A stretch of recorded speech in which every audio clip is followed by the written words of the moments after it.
Une jeune fille de 17 ans, voyageant en première classe, est accusée de vol par une passagère fortunée. L'équipage, la jugeant sur sa couleur de peau, appelle la police. Les agents montent à bord, l'arrachent de son siège et lui serrent des menottes en plastique jusqu'à ce que ses poignets se déchirent et saignent sur le sol immaculé de la cabine. Elle supplie qu'on l'aide, mais l'équipage se contente de regarder. Il rit quand elle dit qu'elle appelle son père, mais les rires cessent et la cabine entière se fige lorsque la porte de l'avion s'ouvre et que son père entre. Le PDG de leur plus gros client institutionnel. Un parfum d'expresso et une effluve discrète et coûteuse flottaient dans l'air du salon étoile bleue de ciel méridien à l'aéroport Paris-Charles de Gaulle. C'était une cathédrale de calme artificiel, toute de gris feutrés, de chrome brossé et d'éclairage encastré. Manon Dubois se sentait, comme toujours dans ces espaces, une usurpatrice temporaire. À 17 ans, elle était pleine d'assurance, vive d'esprit, et déjà admise au programme d'été préparatoire en droit de Sciences Po. Mais dans une pièce remplie d'hommes d'âge mûr en costume sur mesure et de femmes au visage que le temps semblait avoir épargné, sa jeunesse et où elle le savait sa négritude la rendait visible, la mettait à part. Elle serra contre elle son bagage à main, un cadeau de son père, et trouva une alcôve tranquille donnant sur le tarmac. Elle s'envolait seule pour Londres afin de le rejoindre pour un voyage de 2 semaines avant le début de son programme. Vol ciel méridien MS 212, siège 1A. Un ticket d'or, comme l'appelait son père. Manon sortait son exemplaire de « La voix de la justice » quand une femme s'arrêta près de son siège. La femme, approchant la soixantaine, portait un tailleur en mailles-seins jaune de couleur crème, et ses cheveux blonds étaient laqués en un casque permanent et immobile. Son regard balaya Manon, puis descendit sur la carte d'embarquement de première classe posée sur la table, avant de remonter. C'était un regard que Manon connaissait bien, un audit silencieux et invasif. La femme, Valérie Lefebvre, esquissa un sourire pincé et condescendant avant de poursuivre son chemin. Manon soupira, branchant ses écouteurs à réduction de bruit. Elle y était habituée à la surveillance supplémentaire, à la sécurité, au regard surpris des agents d'embarquement, à la supposition tacite qu'elle devait être au mauvais endroit. Son père, Stéphane Dubois, lui avait toujours dit « Garde la tête haute. Ta place est dans n'importe quelle pièce où tu choisis d'entrer. » Leur incapacité à le voir est leur problème, pas le tien.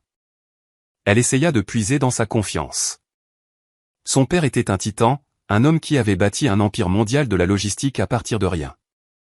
Il était son héros.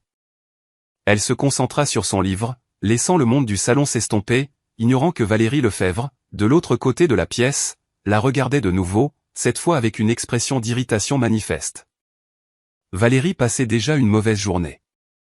Une dispute avec son mari, un rendez-vous au spa annulé, et maintenant ça, une enfant, une adolescente dans le salon exclusif, ayant l'air plus à l'aise que Valérie elle-même ne se sentait.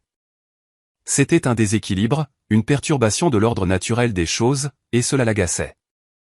L'embarquement fut annoncé pour le vol MS 212 à destination de Londres Heathrow. Manon rassembla ses affaires et rejoignit la file de la première classe. En s'engageant sur la passerelle, elle sentit un frisson. C'était son premier vol international en solo. Elle entra dans la cabine et fut dirigée vers la gauche. « Bonjour », dit-elle à l'hôtesse de l'air qui se tenait dans l'office. La femme, dont le badge indiquait Isabelle Martin, leva les yeux de son manifeste.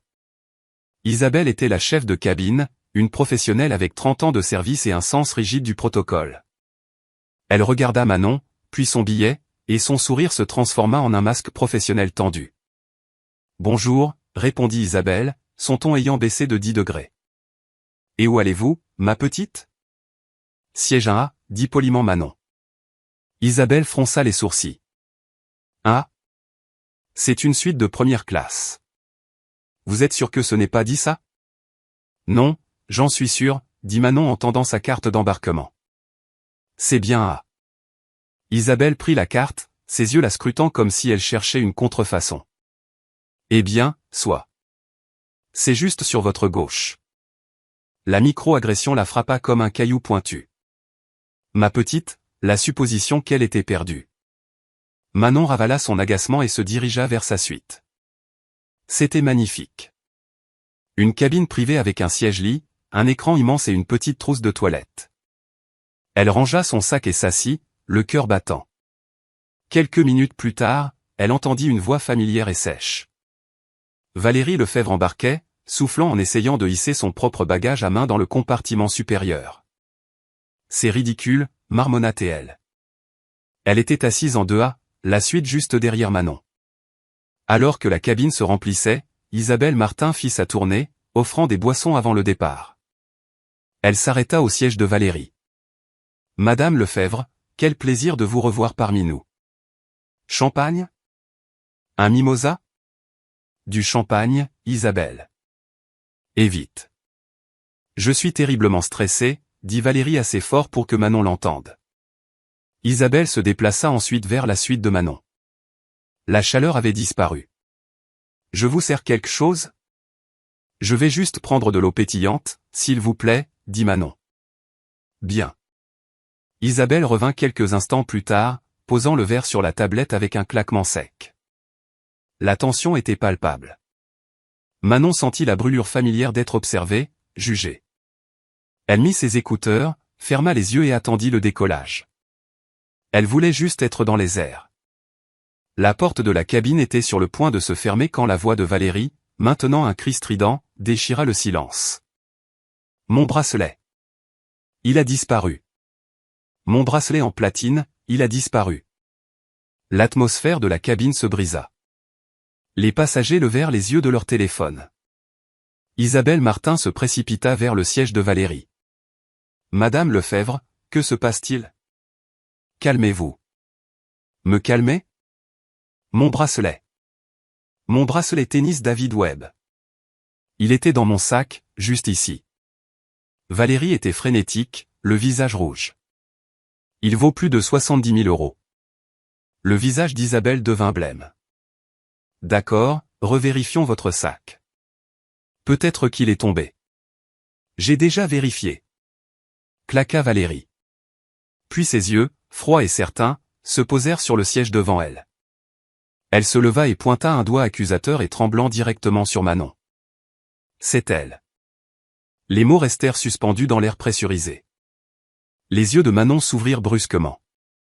Elle retira ses écouteurs. Je suis désolé.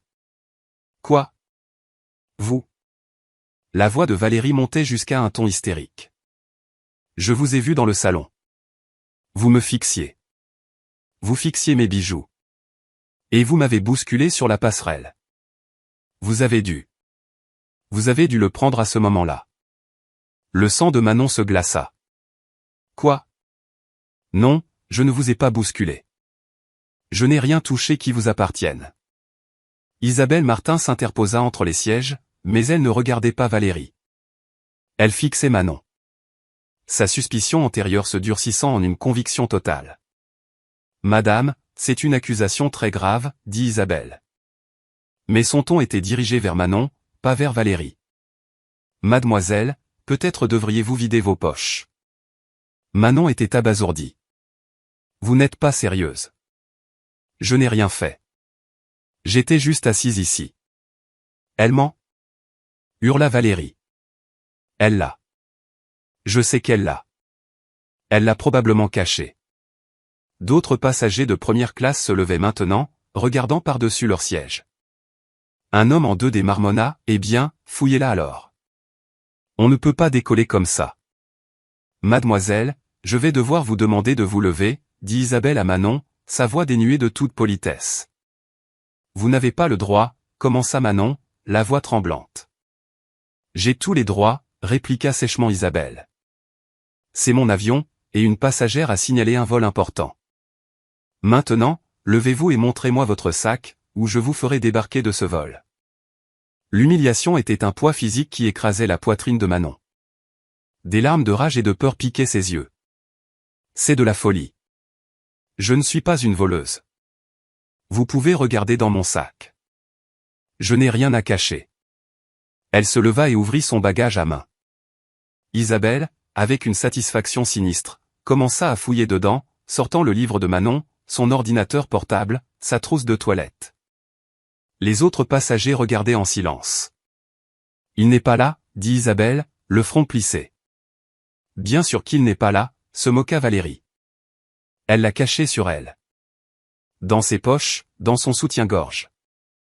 Je ne laisserai pas cet avion bouger tant qu'elle ne sera pas fouillée correctement par la police. Isabelle Martin regarda Valérie, puis le visage baigné de larmes de la jeune fille de 17 ans. Elle prit une décision. Elle se dirigea vers l'office, décrocha le téléphone de bord et passa l'appel. Ici la chef de cabine Martin sur le vol MS-212. Nous avons une situation de code 3. Un vol de grande valeur en première classe. Nous demandons à la police de l'aéroport de monter à bord immédiatement. Manon s'effondra sur son siège, son corps tremblant de manière incontrôlable. Elle était piégée.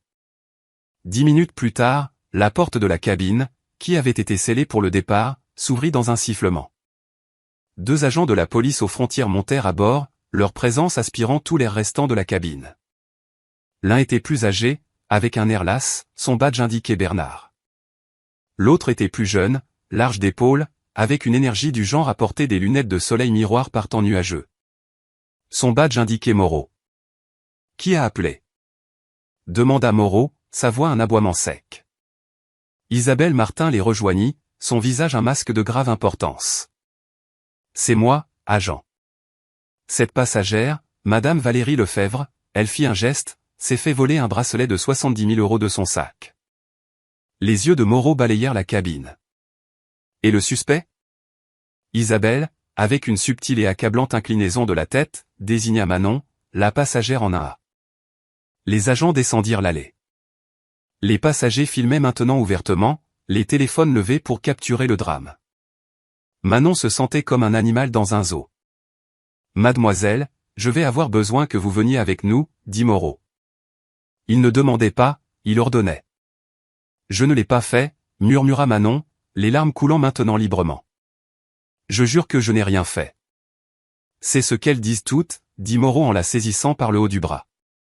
Il fut brutal, l'arrachant de sa suite. Et, allez-y doucement, dit l'agent Bernard, une note de prudence dans la voix. Parlons-lui simplement dans l'office.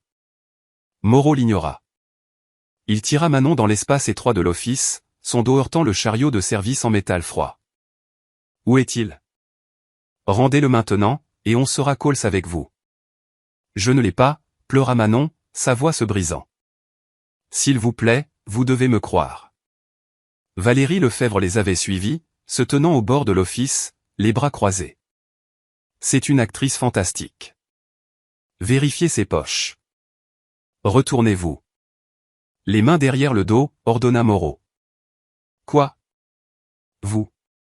Vous m'arrêtez ? Nous vous plaçons en garde à vue pour vol. Retournez-vous. Il la poussa, la forçant à faire face à la cloison. Manon haleta, un sanglot de pure terreur s'échappant d'elle. Moreau, peut-être qu'on devrait. Commença Bernard, mais il était trop tard. Moreau avait déjà sorti une paire de menottes en plastique de sa ceinture. Elles étaient plus rapides et plus brutales que des menottes en métal. Il tordit les bras de Manon derrière elle, enroula le plastique épais autour de ses poignets et tira. Il ne se contenta pas de les attacher, il les serra à fond. Un cri, aigu et angoissant, s'arracha de la gorge de Manon. C'était une douleur qu'elle n'avait jamais ressentie, une agonie brûlante, mordante, électrique. Les bords en plastique s'enfonçaient profondément dans la peau délicate de ses poignets. Elles sont trop serrées. Hurla-t-elle en se tordant contre la cloison. S'il vous plaît, ça fait mal. Ça fait mal. C'est fait pour, grogna Moreau, vérifiant la prise. Isabelle Martin regardait, son expression indéchiffrable. Valérie Lefebvre observait avec un sourire froid et satisfait. Vous me faites mal. S'il vous plaît, supplia Manon, des larmes et de la morve coulant sur son visage. Elle pouvait sentir la peau se rompre. Elle pouvait sentir une sensation chaude et humide. Elle baissa les yeux. Un rouge cramoisi foncé commençait à perler, s'accumulant autour de la bande de plastique blanche. Il goûtait, éclaboussant le sol moucheté de gris de l'office. « Je saigne », cria-t-elle, sa voix rauque de panique. « Vous me faites saigner. Que quelqu'un m'aide. » Personne ne bougea. Les passagers avec leur téléphone filmèrent le sang. Ils filmèrent ses larmes. L'agent Bernard avait l'air mal à l'aise. « Moreau, c'est trop serré. Tu dois relâcher. C'est juste une gamine. C'est une voleuse, cracha Moreau. Et elle fait une scène. Laissez-la saigner, dit Valérie Lefebvre, sa voix dégoulinant de venin. Ce n'est probablement même pas son sang. C'est sûrement du faux. Les gens comme elle, ils connaissent toutes les ruses. L'esprit de Manon se fracturait. La douleur dans ses poignets était un feu blanc aveuglant, mais l'humiliation était une blessure plus froide et plus profonde. Elle avait 17 ans, une élève brillante, une débatteuse, et elle était traitée comme une criminelle endurcie, saignant dans l'office d'un avion pendant que des inconnus la filmaient. Je dois appeler mon père, étouffa T.L., les mots épais de larmes. Isabelle Martin se mit à rire, un son court, c'est qu'elle est. Oh, j'en suis sûr, ma petite. Laissez-moi deviner. C'est un homme très important? Un avocat, un médecin? C'est mon père, dit Manon, son corps secoué de tremblements si violents qu'elle pouvait à peine tenir debout.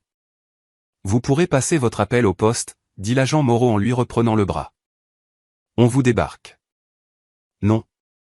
Manon se débattit, le mouvement envoyant de nouvelles décharges d'agonie dans ses bras.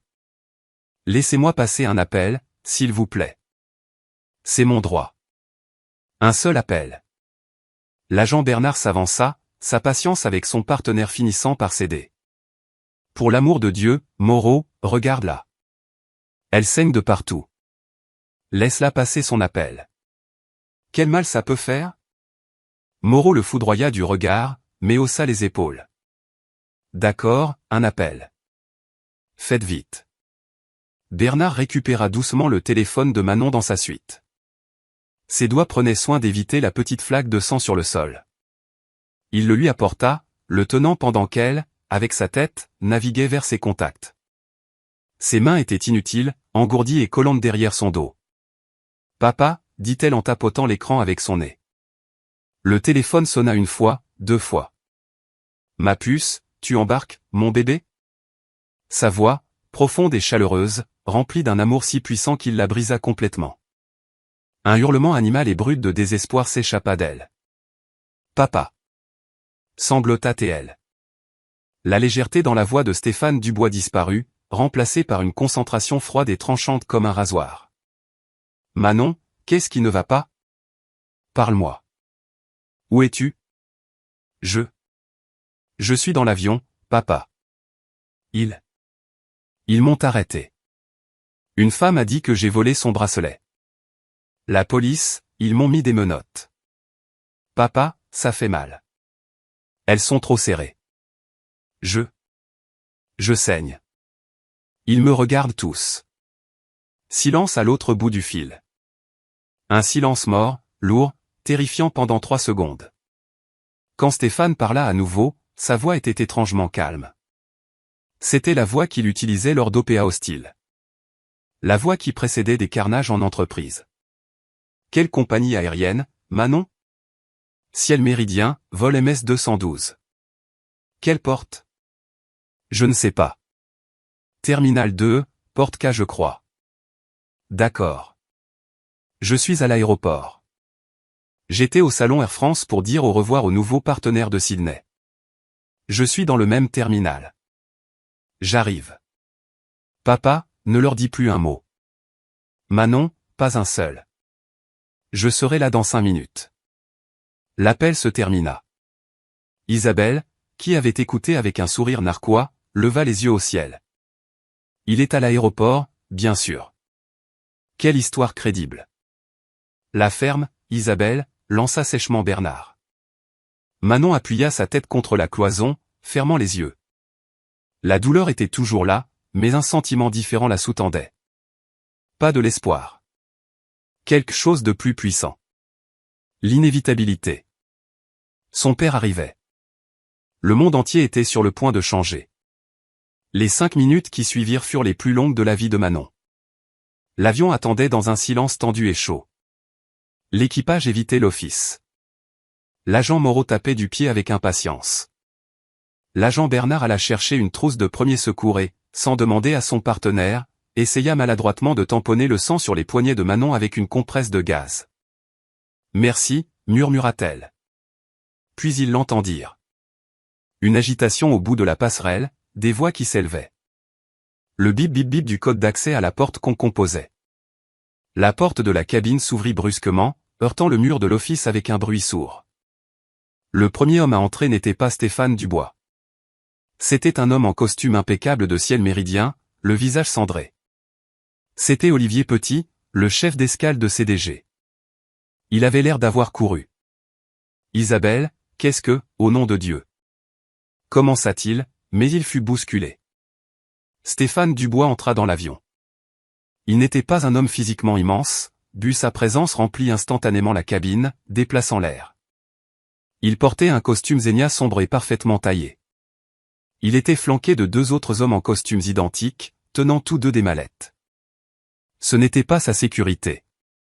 C'était son conseil juridique personnel, David Fournier, et un associé junior. Les passagers qui avaient filmé Manon tournèrent maintenant leur téléphone vers les nouveaux arrivants. Les yeux de Stéphane balayèrent l'office.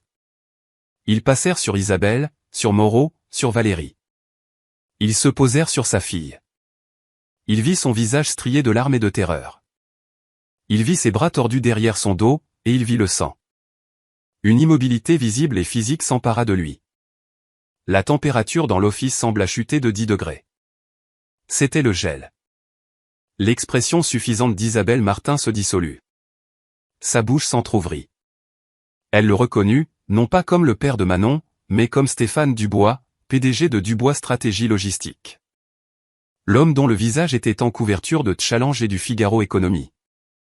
L'homme dont l'entreprise venait de signer un contrat de voyage exclusif de 70 millions d'euros avec Ciel Méridien. L'agent Moreau, voyant les costumes et la panique du chef d'escale, fit un pas en arrière. « Monsieur, c'est une scène de crime.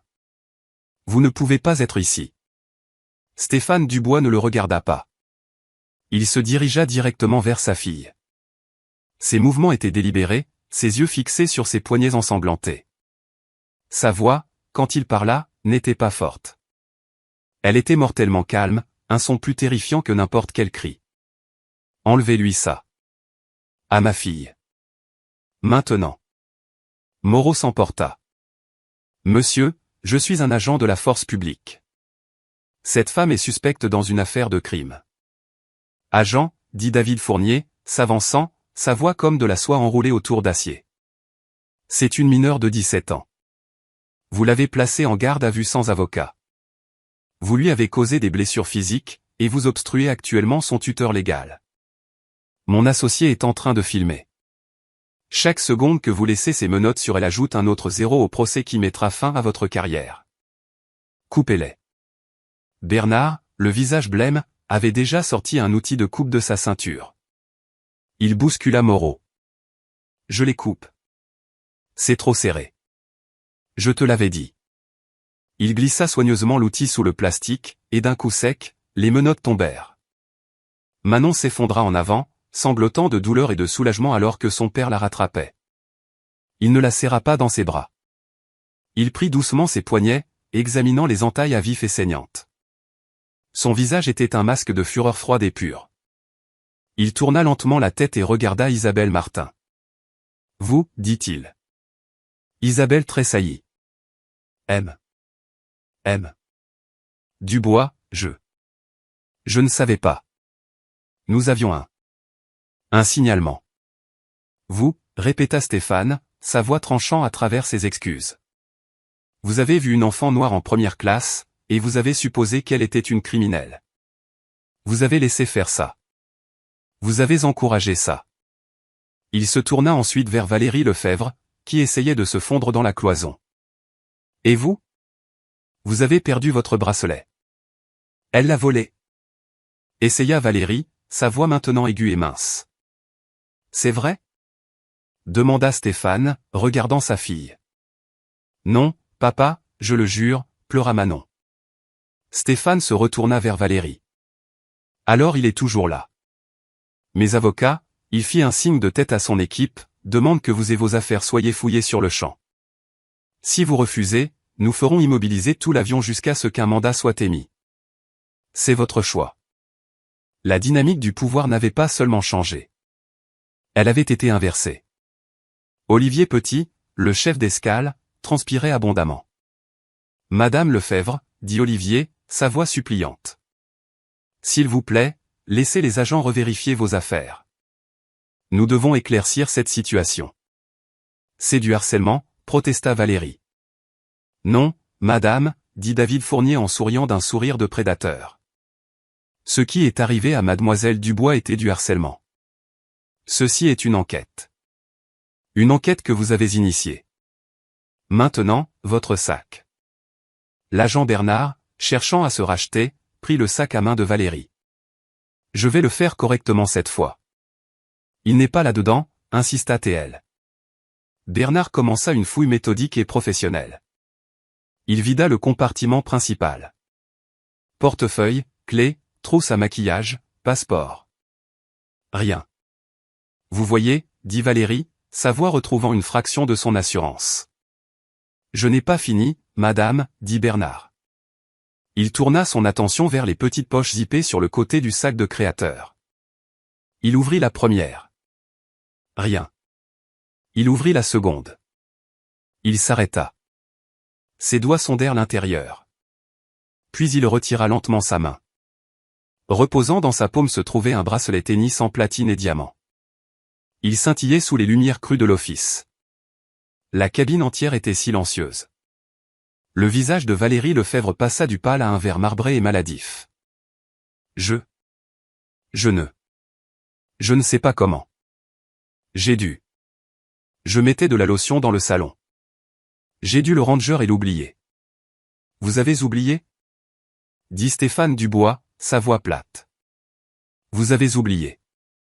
Alors vous avez décidé de ruiner la vie d'une enfant. Vous avez décidé de la faire attacher et humilier. C'était une erreur, une simple erreur, gémit Valérie, la façade de sa richesse et de son pouvoir s'effondrant en un instant. C'était un crime haineux, dit clairement David Fournier, pour que tous les téléphones l'entendent. Vous avez profilé une mineure. Vous avez fait une fausse déclaration.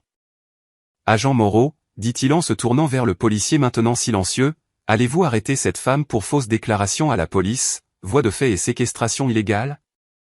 Ou sera-ce une autre charge que nous ajouterons à notre plainte contre votre service?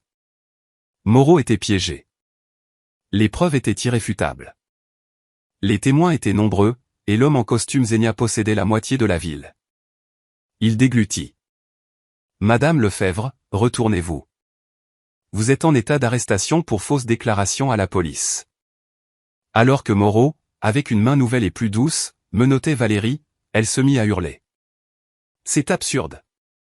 Savez-vous qui est mon mari? Vous ne pouvez pas me faire ça.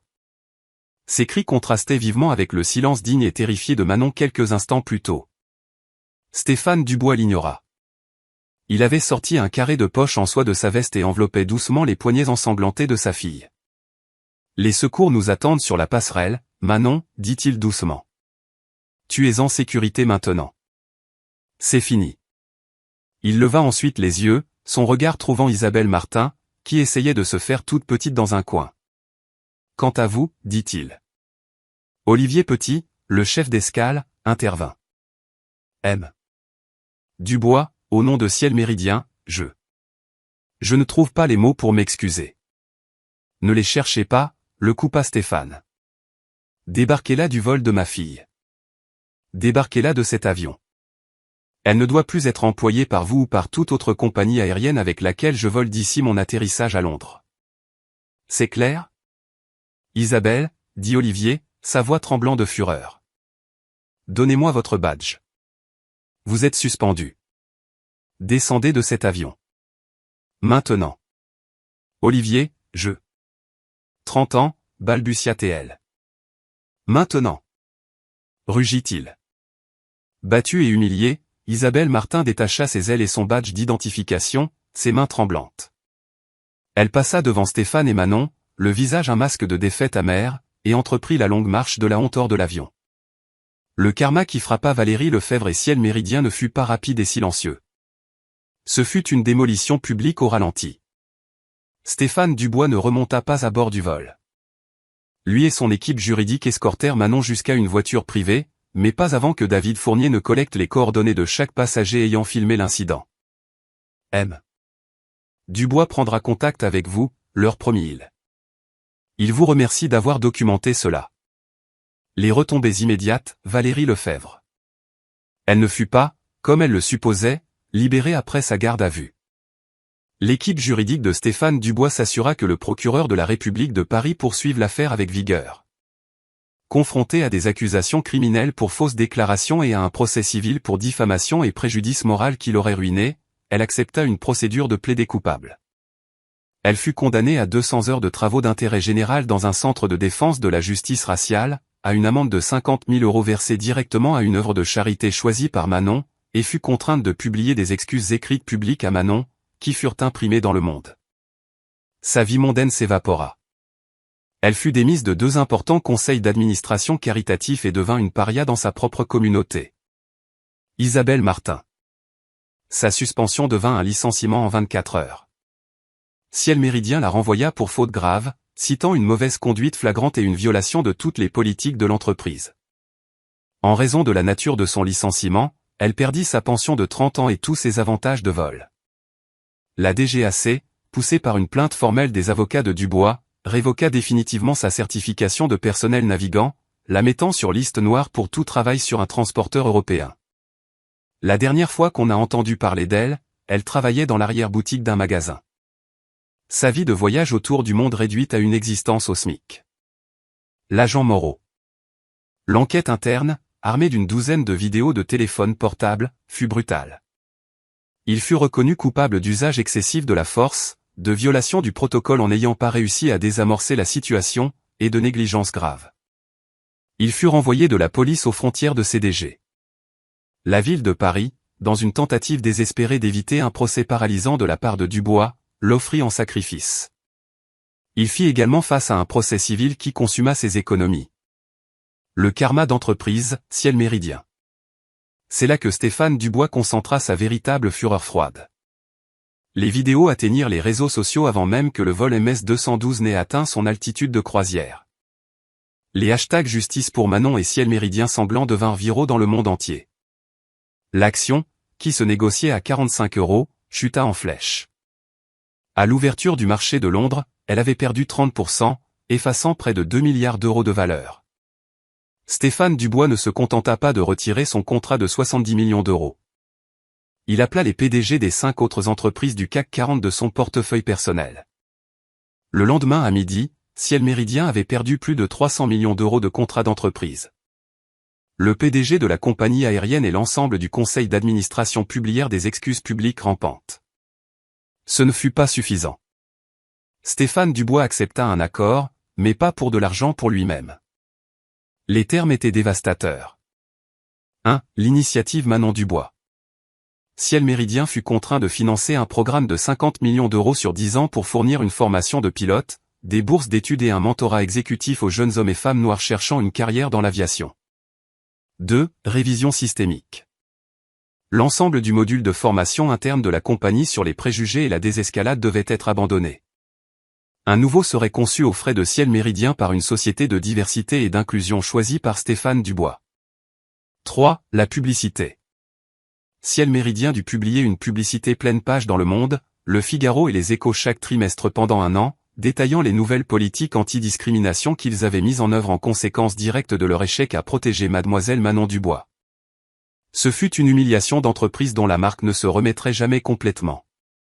Les 6 mois qui suivirent l'incident du vol MS-212 ne furent pas une période de victoire, mais de lente et épuisante reconstruction.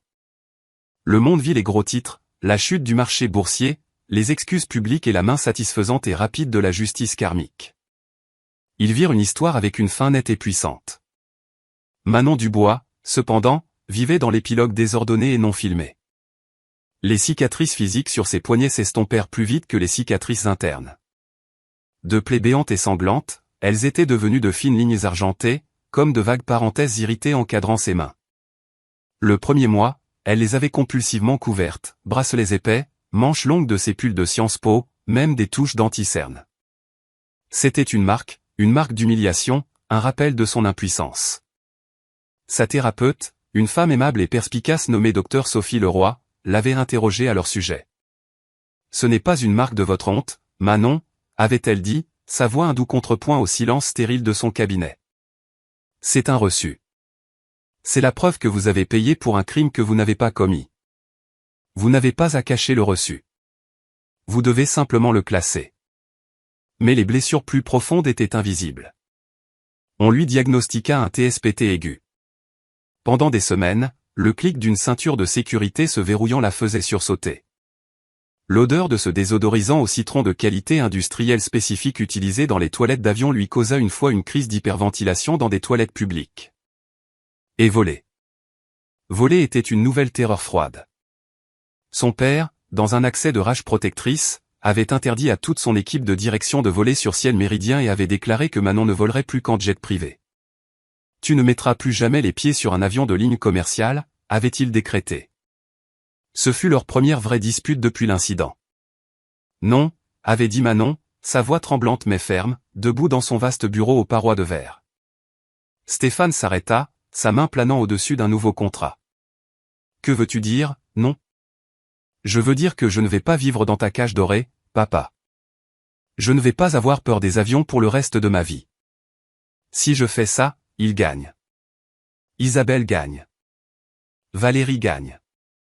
Ce flic gagne. Je ne les laisserai plus jamais te mettre en danger, Manon. Jamais. Et je ne te laisserai pas utiliser ton pouvoir pour construire des murs autour de moi, rétorqua-t-elle, les mots jaillissant, alimentés par des mois de thérapie et une frustration bouillonnante. Ton pouvoir, c'est ce qui m'a sauvé. Je le sais. Mais c'est aussi ce qui m'étouffe. Tu veux m'envelopper dans du papier bulle et me mettre sur une étagère. Je ne te laisserai pas faire. Je dois revoler. Je dois le faire, ou je serai toujours cette fille qui saignait dans l'office. Il l'avait regardé, son visage un masque de conflit, sa terreur paternelle luttant contre son immense fierté. Finalement, il acquiesça d'un seul mouvement sec. Très bien. Mais je viens avec toi. Et David Fournier. Non, juste toi. Nous irons à Lyon pour un week-end. Sur ciel méridien. En première classe. Tu essaies de me tuer, n'est-ce pas ? Avait-il marmonné. Mais la faible étincelle d'admiration dans ses yeux lui dit qu'elle avait gagné. Le vol avait été atroce. Elle serra les accoudoirs si fort que ses jointures étaient blanches pendant tout le trajet d'1 heure, mais elle le fit. Et quand elle atterrit, elle pleura sur la passerelle, non pas de peur, mais d'un profond et douloureux sentiment de libération. L'autre partie de sa reconstruction fut l'initiative Manon Dubois. L'accord de 50 millions d'euros n'était pas un chèque fait à la famille Dubois. C'était un fonds administré par un conseil d'administration tiers, dédié à la création de bourses et de programmes de mentorat pour les étudiants noirs entrant dans l'aviation et le droit des affaires. Stéphane l'avait nommé membre non-votant du conseil pour observation. Elle assista à sa première réunion dans un gratte-ciel du centre de Paris. La salle, toute en chrome et bois sombre, était remplie de cadres de ciel méridien en costume sur mesure, tous visiblement mal à l'aise, d'experts de l'aviation et d'avocats. Manon, dans une simple robe bleu marine, était la plus jeune de 3 décennies. Pendant la première heure, elle écouta. Ils utilisaient des mots comme « réhabilitation de la marque »,« communication de proximité »,« optique »,« gestion des dommages » et « démographie cible ». Ils discutaient de sa douleur, de son humiliation comme d'un poste sur un bilan. Un problème de relations publiques à résoudre avec un chéquier. Un cadre chauve, le nouveau vice-président des relations publiques de Ciel Méridien, présenta une diapositive. La première campagne médiatique se concentrera sur la première cohorte de boursiers. Nous aurons des photos, des témoignages, pour vraiment souligner la nature positive et tournée vers l'avenir du partenariat. Ce sera un excellent contre-récit aux malheureuses vidéos virales. Une fureur froide et familière commença à brûler dans la poitrine de Manon. C'était la même aseptisation d'entreprise qui avait permis à une Isabelle Martin de prospérer pendant 30 ans. Non. La pièce devint silencieuse. Le VP s'arrêta en plein clic. Je suis désolé. Manon se leva. Ses mains tremblaient, alors elle les joignit derrière son dos, ses doigts traçant les faibles lignes guéries sur ses poignets.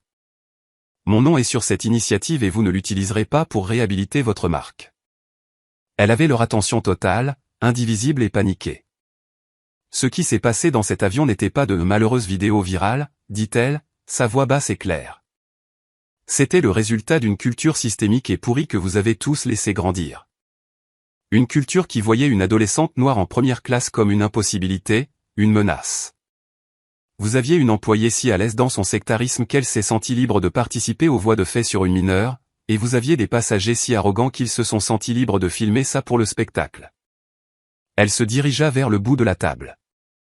Ceci, dit-elle en désignant la salle de conseil, ne concerne pas les relations publiques. Il s'agit de réparation. Ce n'est pas un contre-récit. C'est le seul récit. Vous n'utiliserez pas les visages de ces jeunes pour vendre plus de billets. Ils utiliseront votre argent pour devenir les pilotes, les hôtesses de l'air, les avocats et, que Dieu vous vienne en aide, les futurs PDG qui s'assiéront à cette même table et s'assureront que cela n'arrive plus jamais. Elle pointa la diapositive.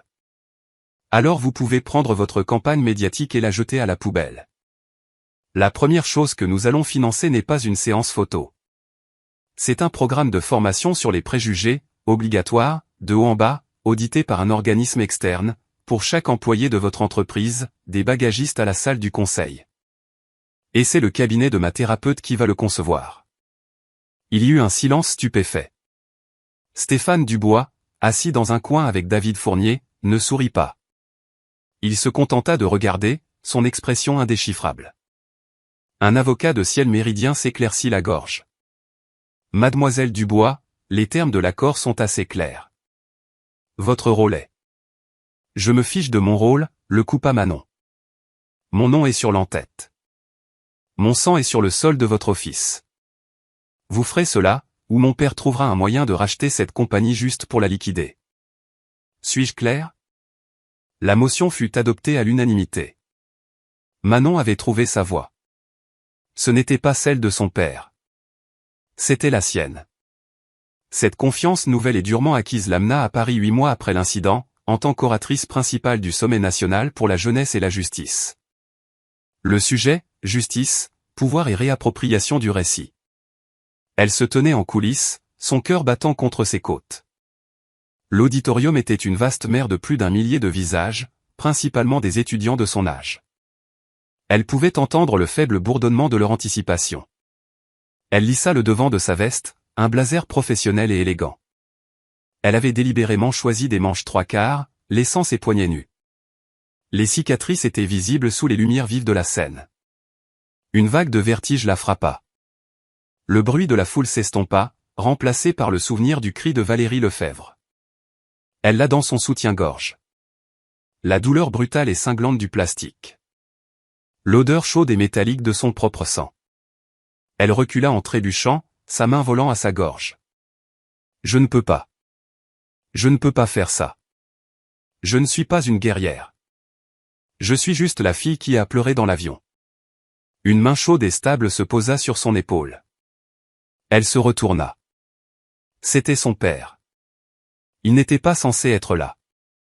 Ils t'attendent, ma puce, dit-il doucement. Je ne peux pas, papa, murmura-t-elle, la panique la griffant. Ils me regardent tous. C'est comme dans l'avion. Ils attendent tous. Ils regardent tous. Stéphane la fit pivoter pour lui faire face, ses mains fermement sur ses épaules. Il la regarda droit dans les yeux. Oui, ils le font. Ils regardent tous. Mais tu n'es plus dans l'office. Tu n'es pas une victime dans leur spectacle. Tu es sur la scène. Et ça, dit-il, sa voix féroce, c'est ton spectacle. Cette salle t'appartient. Ce qui s'est passé t'appartient. Et ce qui se passera ensuite t'appartient. Tu n'es pas la fille qui a saigné. Tu es la femme qui leur a fait payer. Maintenant, vas-y et dis-leur comment tu as fait. Il l'embrassa sur le front. Je serai au fond. Crie si tu as besoin de moi. Un petit sourire à queue toucha ses lèvres. Je ne le ferai pas. Il hocha la tête. Je sais. Elle prit une profonde inspiration, la panique reculant, remplacée par une résolution froide et familière. Elle sortit des coulisses et entra dans la lumière blanche aveuglante. Les applaudissements furent une vague physique.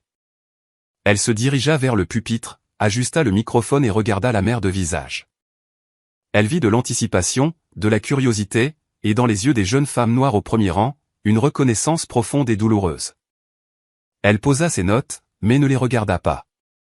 Bonjour, commença-t-elle, sa voix claire et stable, résonnant dans l'immense salle.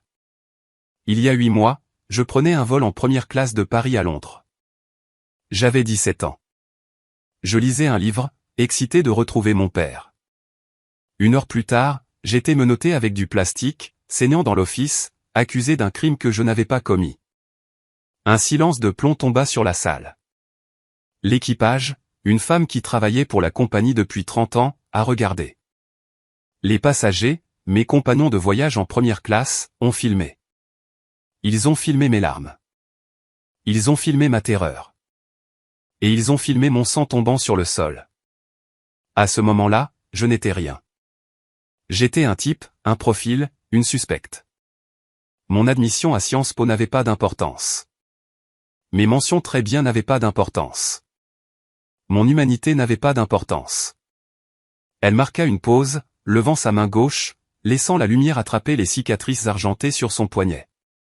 Celles-ci sont réelles, dit-elle. Je les ai eues parce qu'une femme blanche et riche a oublié où elle avait mis son bracelet à 70 000 €.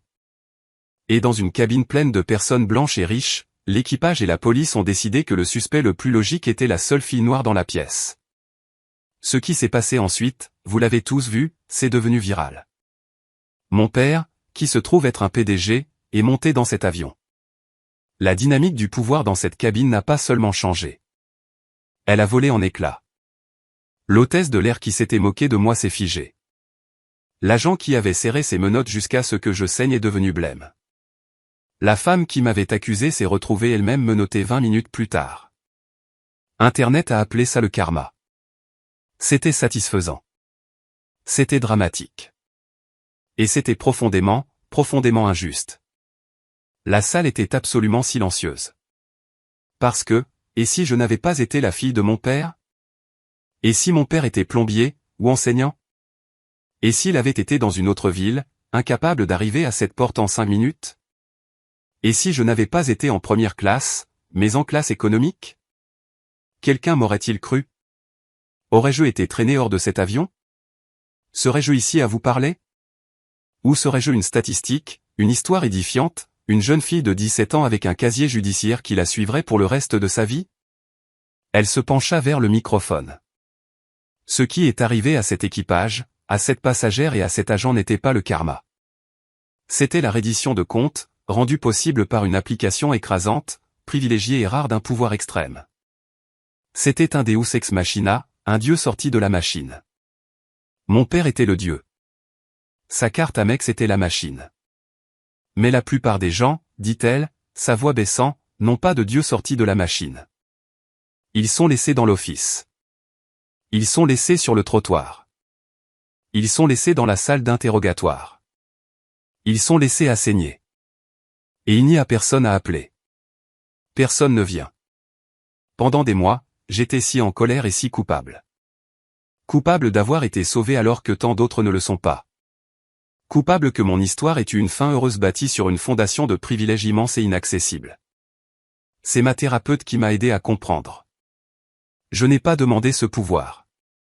Mais par accident de naissance, on m'y a donné accès. Et la culpabilité ne sert à rien. La culpabilité n'est qu'une autre cage. Alors je me suis mise au travail. Elle leur parla de l'initiative Manon Dubois. Elle leur parla de la salle du conseil, de la réécriture des manuels de formation, de sa nouvelle mission, terrifiante mais nécessaire. Nous ne pouvons pas tous avoir un père PDG, déclara-t-elle, sa voix s'élevant. Mais nous pouvons être les gens qui ouvrent la porte. Nous pouvons être ceux qui construisent un nouveau système. Un système où vous n'avez pas besoin d'un père PDG pour être cru. Un système où votre humanité est votre référence. Où votre voix est votre preuve d'achat. Où vous êtes vu comme un passager, pas un suspect. Ce qui m'est arrivé était un cauchemar. Mais je ne le laisserai pas me définir comme une victime. Je le laisserai me définir comme une militante. Mon père a démoli leur vieux système défaillant en un seul après-midi. C'est maintenant notre travail, le travail de nous tous, de construire le nouveau. Merci. Elle recula du pupitre. Pendant une seconde, il n'y eut rien. Puis une seule personne se leva. Puis une autre, et puis l'auditorium entier fut debout, un rugissement assourdissant et tonitruant d'applaudissements qui la submergea, non pas comme de l'adulation, mais comme un accord, comme de la solidarité. Elle quitta la scène, tout son corps tremblant d'adrénaline. Un groupe d'étudiants s'était rassemblé près de la sortie, et alors qu'elle s'approchait, l'une d'eux, une jeune femme avec un t-shirt de l'université Paris-Saclay, s'avança. Mademoiselle Dubois, nous sommes les premiers bénéficiaires de la bourse de l'initiative pour le programme de droit aéronautique. Manon s'arrêta, le souffle coupé. Ils étaient 6, 3 hommes et 3 femmes. Tous vifs, brillants, et la regardant comme si elle était une héroïne. Merci, dit la jeune femme, la voix épaisse d'émotion. Ce que vous avez fait, ce que vous avez dit là-haut. Vous n'avez aucune idée.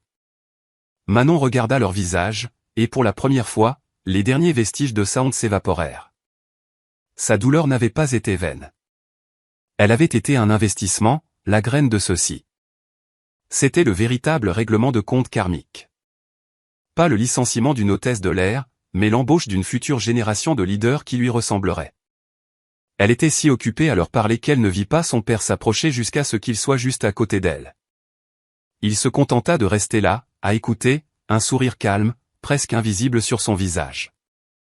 Les étudiants finirent par se disperser et elle se retrouva seule avec lui dans le couloir qui se vidait.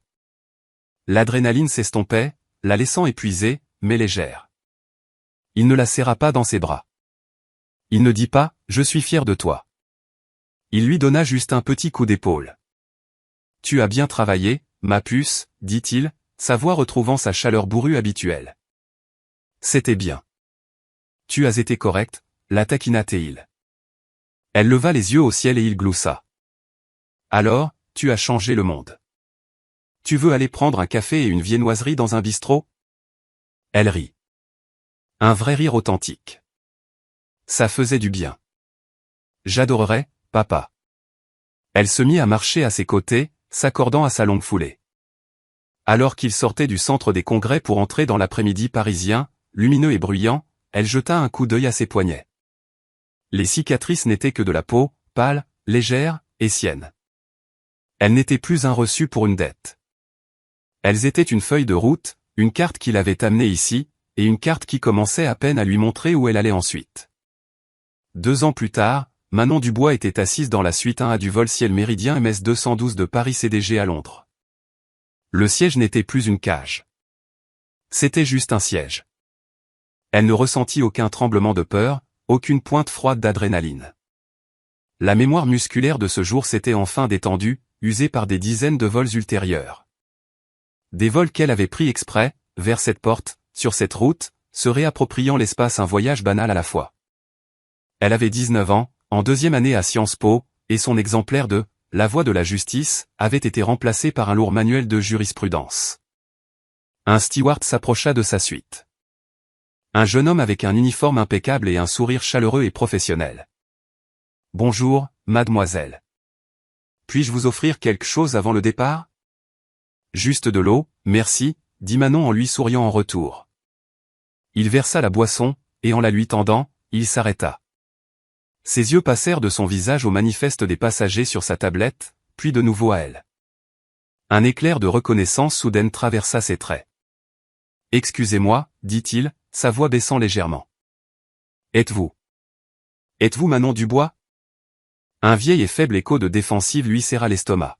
« C'est bien moi, dit-elle, sa voix égale. » Le sourire du steward s'élargit, devenant authentique et lumineux. « Je m'en doutais. Je m'appelle Nathan Lacroix. Je suis en dernière année à l'ENAC, en gestion aéronautique. Je suis l'un des premiers bénéficiaires de votre initiative. » Le souffle de Manon se coupa dans sa gorge. Elle le fixa, le voyant vraiment pour la première fois. « Je fais partie du programme de mentorat exécutif, » poursuivit Nathan, sa voix pleine d'une énergie calme et sérieuse. « Ils nous font suivre des formations croisées dans tous les grands départements, y compris le personnel de cabine. Je devais juste vous dire merci. Vous n'avez pas seulement payé mes frais de scolarité. Vous avez changé la pièce avant même que j'y entre. Nous avons maintenant la formation au module Dubois. C'est réel. Tout le monde connaît l'histoire. Ils savent qu'il ne faut pas faire d'erreur. Il désigna le reste de l'équipage dans la cabine. Grâce à vous, je ne suis pas considéré comme un recrutement diversité. Je suis considéré comme un investissement. C'est un honneur de vous avoir à bord, mademoiselle Dubois. Sincèrement. Manon sentit une chaleur se répandre dans sa poitrine, un sentiment si profond qu'il lui monta presque les larmes aux yeux. Elle regarda Nathan, un jeune homme noir, brillant, compétent et confiant, se tenant exactement là où Isabelle Martin s'était tenue. Elle baissa ensuite les yeux sur ses propres mains posées sur son manuel. Les faibles cicatrices argentées sur ses poignets étaient à peine visibles. Elles n'étaient plus un rappel de sa douleur. Elles étaient le reçu pour la sienne. « Merci, Nathan, dit-elle, la voix pleine. C'est un honneur de voler avec vous. » Il hocha la tête, adressa un sourire professionnel et passa au passager suivant. Manon se tourna vers le hublot, prit une gorgée de son eau et ouvrit son manuel. Les moteurs commencèrent à rugir, et l'avion, son avion, repoussa de la porte d'embarquement. Ce qui est arrivé à Manon fut un cauchemar, mais son histoire est devenue une puissante leçon de justice. Elle montre que les préjugés et l'arrogance, peu importe leur niveau, seront toujours abaissés par la vérité. L'équipage et la passagère pensaient pouvoir écraser une jeune fille de 17 ans. Mais ils n'avaient aucune idée de qui elle était ou du pouvoir qu'elle représentait. Un karma implacable s'est abattu sur eux tous. Et ce fut un règlement de compte qui a changé toute une industrie. Ce n'est pas juste une histoire. C'est un exemple réel de ce qui arrive quand on donne une voix aux silencieux et quand les tyrans sont enfin forcés de faire face aux conséquences.